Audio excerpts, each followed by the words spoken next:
আওয়ামী লীগ একটা দল হিসেবে যদি অপরাধ করে থাকে গত 15-16 বছরে, তাহলে অবশ্যই দল হিসেবে তাদের বিচার করা হয়।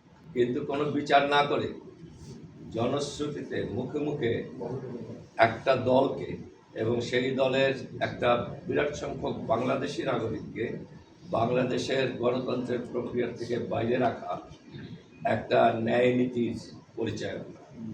আমরা বিশ্বাস করি ন্যায় নীতি হচ্ছে সেরকম, সেটা যে অপরাধ করেছে তাকে বা যদি প্রয়োজন হয় ওই দলকে সম্পূর্ণভাবে বিচারের সম্মুখীন করা হবে।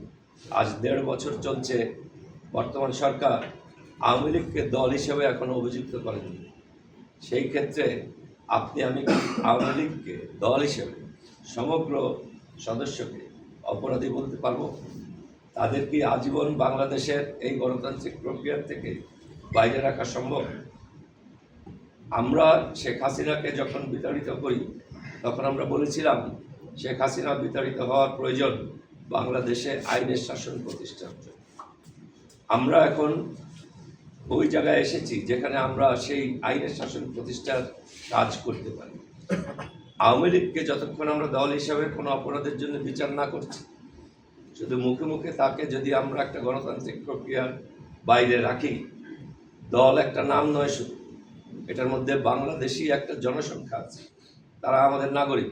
একটা চোর ডাকাতকে আমরা কেস করার পরে সে জেল কেটে আসার পরে তার সাথে একই মসজিদে একই কাতারে দাঁড়িয়ে নামাজ পড়ি, সেখানে তো কোরআন শরীফের কোনো মানা নেই যে না, যে একবার ডাকাতি অপরাধে বা হত্যা অপরাধে জেল কেটেছে তাকে মসজিদে ঢুকতে দেওয়া যাবে না।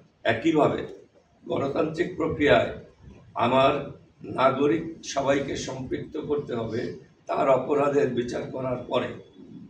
কোনো অপরাধের বিচার করবেন না, কোনো সুনির্দিষ্ট নালিশ আনবেন না, কিন্তু তাকে গণতন্ত্র থেকে বাইরে রাখবেন।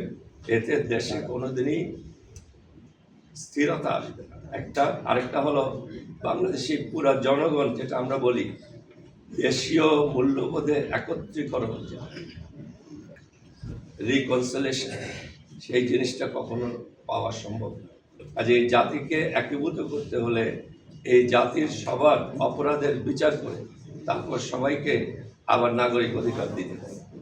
আমার দেশ যতক্ষণ আওয়ামী লীগ করে চিহ্নিত কিন্তু কোনো অপরাধের জন্য তাকে বিচার করছে না, সেই দেশের আমার কাছে সেই দেশের একজন নাগরিক।